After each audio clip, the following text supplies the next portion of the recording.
BBC दुनिया में आज देखिए, लॉकडाउन के दौरान मुसलमान कैसे मनाएंगे रमजान। रमजान के लिए कई देशों ने जारी की गाइडलाइंस। भारत में लोगों से घर पर ही नमाज पढ़ने, तो पाकिस्तान में मस्जिदों में नमाज के दौरान एहतियात बरतने की अपील। इंडोनेशिया ने लोगों के यात्रा करने पर लगाई रोक। स्वागत है आपका बीबीसी दुनिया में। मैं हूं सारिका सिंह। कोरोना के दौरान रमजान पर होगी हमारी कवर स्टोरी, लेकिन पहले हेडलाइंस। भारत में संक्रमित मरीजों की संख्या तकरीबन 19,600 के पार पहुंचा मौत का आंकड़ा। आईसीएमआर ने कहा अगले 2 दिन तक भारत में नहीं होंगे कोरोना वायरस के रैपिड टेस्ट के नतीजे अलग अलग आने की वजह से लिया गया फैसला। दुनिया भर में कोरोना संक्रमित लोगों की संख्या हुई 25 लाख के करीब। 1,70,000 से भी ज्यादा मौतें। स्पेन ने फिर लौटाया चीन की कोरोना वायरस टेस्टिंग किट्स, कहा नई किट्स भी दे रही हैं गलत नतीजे। कोरोना संक्रमण के बीच डोनाल्ड ट्रंप ने अप्रवासियों के अमेरिका में बसने पर लगाई अस्थायी रोक। कहा कोरोना संकट की वजह से अमेरिकियों के हितों को देखते हुए किया ये फैसला। अमेरिका में अब तक कोरोना की वजह से 42,000 से ज्यादा लोगों की मौत। दक्षिण कोरिया और चीन ने कहा उत्तर कोरिया के सर्वोच्च नेता किम जोंग उन की बीमारी नहीं सही। हार्ट सर्जरी के बाद किम जोंग उन की हालत खराब होने की आई थी खबरें। इनमें से कुछ अहम खबरों की चर्चा आज बीबीसी दुनिया में।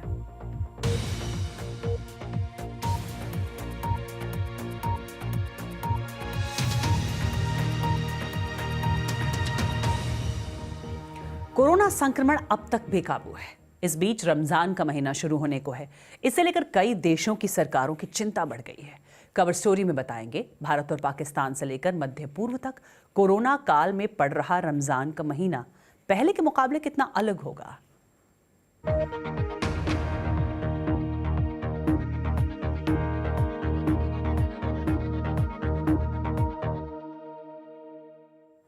मुसलमान समुदाय के लिए रमजान के महीने की खास अहमियत है। इसे साल का सबसे मुबारक महीना माना जाता है। इसके बाद ईद मनाई जाती है। कई देशों में 23 अप्रैल से तो कुछ जगहों पर 24 अप्रैल से शुरू होगा। भारतीय उपमहाद्वीप से लेकर मध्य पूर्व तक कोरोना संक्रमण की वजह से रमजान को लेकर खास सतर्कता बरती जा रही है। कई देशों की सरकारों और धार्मिक संस्थाओं ने मुसलमानों को बताया है कि वो रमजान के दौरान क्या करें और क्या करने से बचें। भारत में लॉकडाउन की वजह से मस्जिदें बंद हैं। बुद्धिजीवियों के समूह ने मौलवियों से मशवरा करने के बाद मुसलमानों के लिए गाइडलाइंस जारी की हैं। इसमें मुसलमानों से अपील की गई है कि वो मस्जिदों की बजाय घरों में नमाज पढ़ें। रोजा खोलने के बाद रात में पढ़ी जाने वाली नमाज भी घरों से पढ़ने के लिए कहा गया है। मस्जिदों में इफ्तार पार्टी का आयोजन ना करने को कहा गया है और साथ ही ये भी अपील की गई है कि रमजान की खरीदारी के लिए लोग घरों से बाहर ना निकलें। दिल्ली में मुसलमानों की संस्था Indian Muslims for India first ने मौलवियों इमामों की निगरानी में ये गाइडलाइंस तैयार की है। और भारत के पड़ोसी देश पाकिस्तान में भी कोरोना संक्रमण का खतरा बढ़ रहा है। वहां करीब 10,000 लोग संक्रमित हो चुके हैं। 192 लोगों की मौत हो चुकी है। लेकिन प्रधानमंत्री इमरान खान ने मस्जिदों में नमाज पढ़ने पर अब भी रोक नहीं लगाई है। क्या है वहां के हालात, बता रहे हैं बीबीसी संवाददाता शहजाद मलिक। पाकिस्तानी सरकार ने रमज़ान के महीने में नमाज तरावी और दीगर नमाज़ों की बाजमात अदायगी की इजाज़त तो ज़रूर दी है, लेकिन इसको बाज़ मामलात के साथ मशरूत किया है। यानी कोई बीमार आदमी मस्जिद नहीं जा सकता, 50 साल से ज़ायद उम्र के लोग और कम सिन बच्चों को मसाजिद में जाने की इजाज़त नहीं होगी। नमाजियों के दरमियान जो सफ़े हैं उनमें 6 फुट का फासला होगा वगैरह वगैरह। पाकिस्तान के मजहबी नेता किसी हद तक खुश हैं, लेकिन वो ये यकीन नहीं करवा सकते कि इस पर अमल दरामद होगा। यानी अगर मस्जिद में मतलूबा तादाद पूरी हो जाती है तो वो किसी को मस्जिद में आने से नहीं रोक सकते, या अगर मस्जिद में कोई लोग जाना चाह रहे हैं तो मस्जिद में दाखिल होने से पहले उसको चेक नहीं किया जा सकता कि इसमें कोई कोरोना की अलामात हैं। पाकिस्तानी प्रेसिडेंट और मजहबी नेताओं के दरमियान चंद दिन पहले एक एग्रीमेंट हुआ था और उस एग्रीमेंट की एक शिक ये भी थी कि अगर कोई मस्जिद इसके एग्रीमेंट की खिलाफ वर्जी करती है तो सरकार जो है वो उसके ख़िलाफ़ उसी तरह एक्शन ले सकती है जिस तरह दीगर इदारों के ख़िलाफ़ एक्शन लेने का उनके पास इख्तियार है। लेकिन बज़ाहिर ऐसा होता हुआ दिखाई नहीं देता, क्योंकि माजी में भी हुकूमत की तरफ ये कहा गया था कि ज़्यादा से ज़्यादा 5 अफराद एक मस्जिद में बाजमात नमाज अदा कर सकते हैं, लेकिन ऐसा नहीं हुआ। पाकिस्तान में मज़हब को एक बुनियादी अहमियत हासिल है और कोई भी हुकूमत चाहे जैसे भी हालात हों मजहबी नेताओं की मर्जी के खिलाफ नहीं जा सकती, क्योंकि उनकी जड़ें अवाम में होती हैं। वहीं मिडिल ईस्ट में सऊदी अरब की बात करें तो कोरोना वायरस संक्रमण को काबू में रखने के लिए मक्का और मदीना की मस्जिदों में देर शाम को नमाज तो जरूर होगी, लेकिन उस वक्त वहां नमाज पढ़ने के लिए आम लोगों को आने की इजाजत नहीं होगी।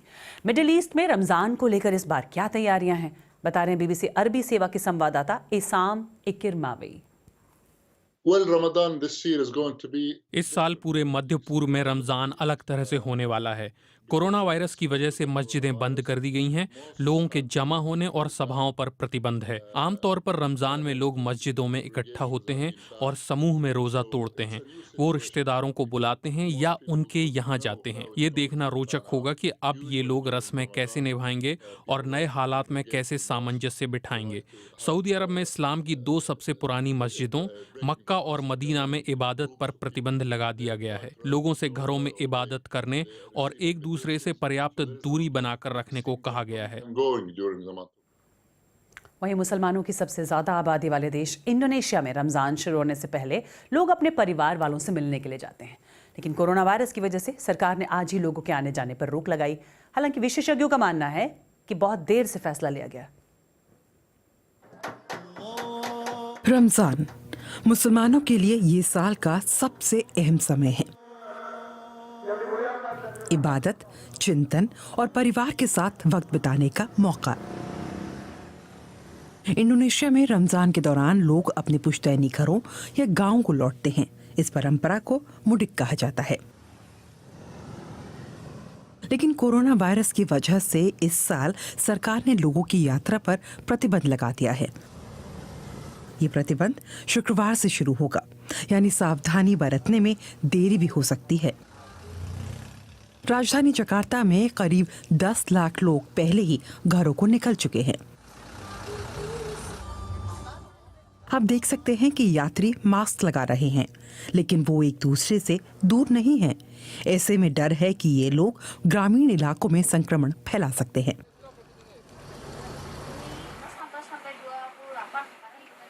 अस्सी के लिए ये आम फैसला था। उन्होंने प्रतिबंध शुरू होने से पहले ही सेंट्रल जावा से अपने गांव के लिए बस ले ली।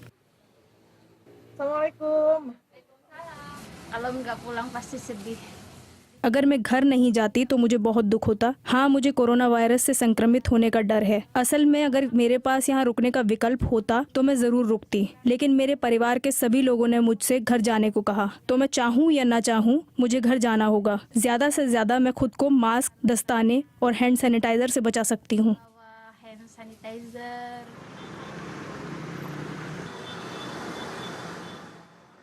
पिछले साल इसी वक्त 2 करोड़ लोग रमजान में घर गए थे। अगर इस सप्ताह लोग अपनी योजना के मुताबिक यात्रा पर निकलते हैं तो संक्रमण का जोखिम बढ़ जाएगा। यात्रा पर प्रतिबंध लगाकर राष्ट्रपति जोको विडोडो ने यू टर्न लिया है। मंगलवार तक सरकार लोगों को मुडिक में शामिल न होने की सलाह भर ही दे रही थी। इस कदम से तमाम इंडोनेशियाई परेशान होंगे। कई तो अब भी किसी भी तरह अपने घर जाने की योजना में जुटे हैं, लेकिन स्वास्थ्य विशेषज्ञों की चेतावनी है कि ग्रामीण इलाकों में टेस्टिंग और स्वास्थ्य सुविधाओं में कमी की वजह से ये आपदा साबित हो सकती है। मुडिक की वजह से अस्पतालों में कोविड-19 के मरीजों की संख्या 2 लाख तक बढ़ सकती है। रमजान में हमें खुश रहना चाहिए, लेकिन कई लोग अस्पताल पहुंच सकते हैं और कईयों की मौत हो सकती है, जबकि हम ये हालात नियंत्रित कर सकते हैं।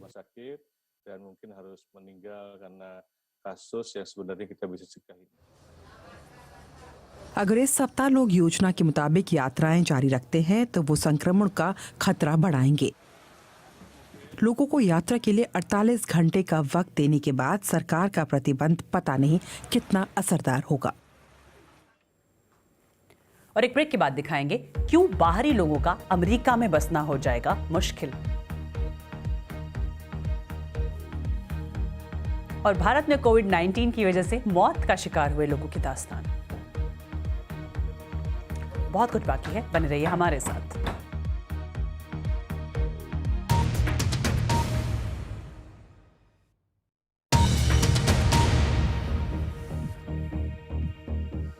आप देख रहे हैं बीबीसी दुनिया, मैं हूं सारिका सिंह।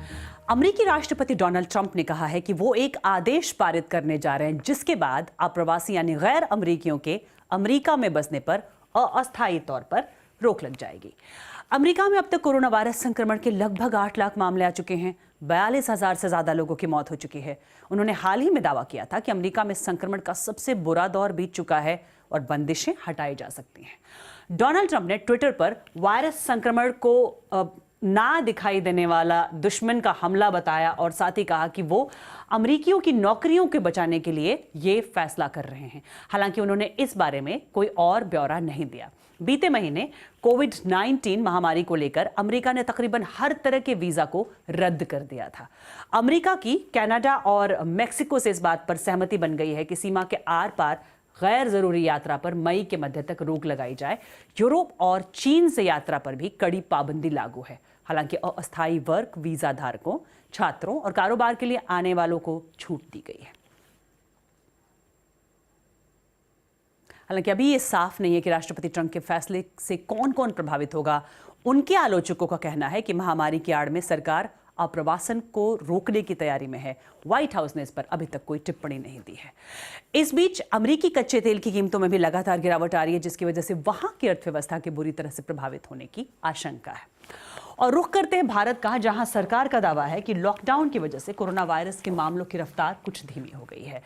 19,000 के करीब लोग अब तक कोरोना पॉजिटिव पाए गए हैं यहाँ और करीब 600 की मौत हो चुकी है। बीबीसी संवाददाता दिव्या आर्य ने कोविड-19 की वजह से मौत का शिकार हुए लोगों की जिंदगियों के बारे में जानने की कोशिश की। डॉक्टर जॉन एल साइलो, जिन्होंने जिंदगी में खूब इज्जत और प्यार कमाया, पर मौत के बाद अकेले हो गए। करीब 2 दिन तक स्थानीय लोग वायरस फैलने के डर से उनके शरीर को दफनाए जाने से रोकते रहे। आखिर एक चर्च ने अपने कब्रिस्तान में जगह दी।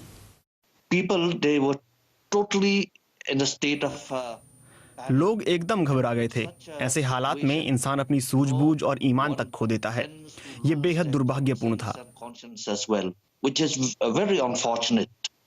डॉक्टर साइलो का परिवार अब क्वारंटीन में है।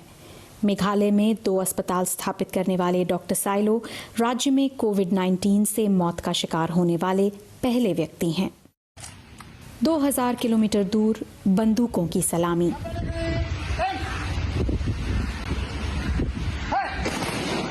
कोरोना वायरस से मरने वाले एक पुलिस अफसर को श्रद्धांजलि।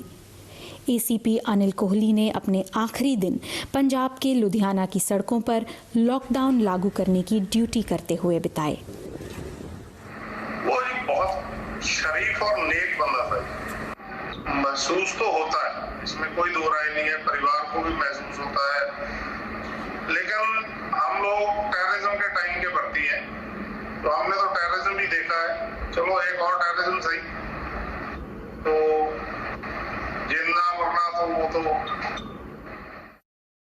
देश के बुजुर्गों को भी इस बीमारी से ज्यादा खतरा है। 75 साल के एएम नडवी भोपाल में पत्रकार थे।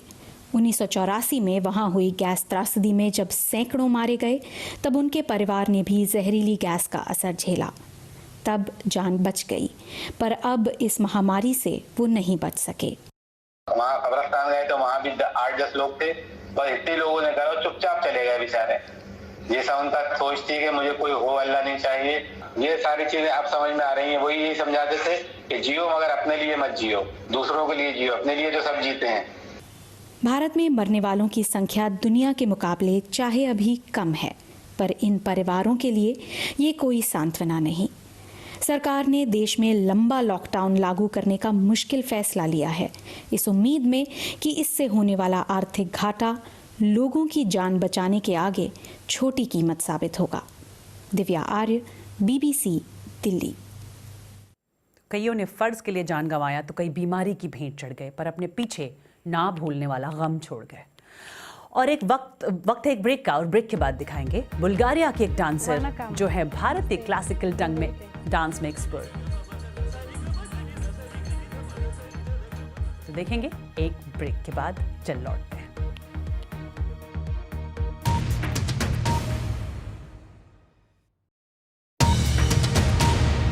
आप देख रहे हैं बीबीसी दुनिया, मैं हूं सारिका सिंह। दुनिया का शायद ही कोई हिस्सा और कोई शख्स हो जो लॉकडाउन के असर से अछूता रह गया हो। आज हम मिलेंगे इंजीनियर से डांसर बनी बुल्गारिया के कलाकार से जो भारतीय शास्त्रीय नृत्य में पारंगत हैं। वो अक्सर भारत आकर परफॉर्म किया करती थी, मगर लॉकडाउन के कारण अब ऑनलाइन आकर अपने जुनून को बरकरार रख रही हैं। बीबीसी संवाददाता वंदना की रिपोर्ट।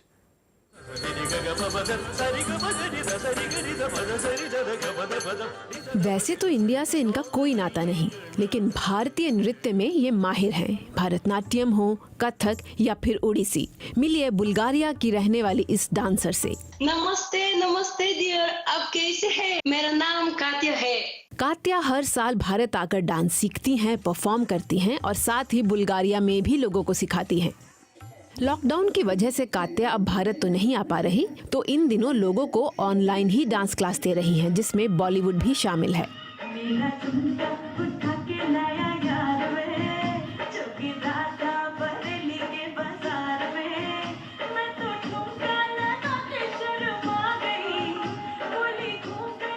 बुल्गारिया में भी इन दिनों सड़कें गलियां सुनसान पड़ी हैं। This is Indira Gandhi boulevard. Katya के घर के पास वाली गलियां भी, जो इंदिरा गांधी और जवाहरलाल नेहरू के नाम पर हैं। I miss India. सबकी तरह कात्या को भी इंतजार है हालात बेहतर होने का। फिलहाल जिंदगी जरूर थम सी गई है, पर पैरों को थिरकने से किसने रोका है।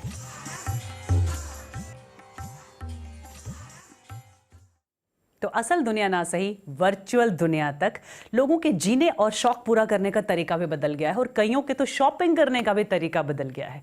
दिखाते हैं आपको कैसे कोरोना के इस दौर में लोग शॉपिंग कर रहे हैं। जर्मनी में लोग अपने खाने पीने की चीज़ों को सरहद के उस पार फ्रांस से फ़ोन करके ऑर्डर करते हैं और सामान लाने के लिए कुछ इस तरह से फिशिंग रॉड तक का इस्तेमाल करते हैं। तो ये जो जगह आप देख रहे हैं, एक तरफ जर्मनी है और दूसरी तरफ फ्रांस, लेकिन शॉपिंग इसकी वजह से नहीं रुक रही है, भले ही फिशिंग रॉड का इस्तेमाल लोगों को क्यों ना करना पड़े। Glücklich auf der deutschen Seite gelandet. Oh. Miriam, herzlichen Dank für diese deutsch-französische Käse. तो कार्यक्रम आपको कैसा लगा ये बताने के लिए आप मुझे ट्वीट कर सकते हैं। मेरा ट्विटर हैंडल है @BBC सारिका। बीबीसी दुनिया में फिलहाल इतना है।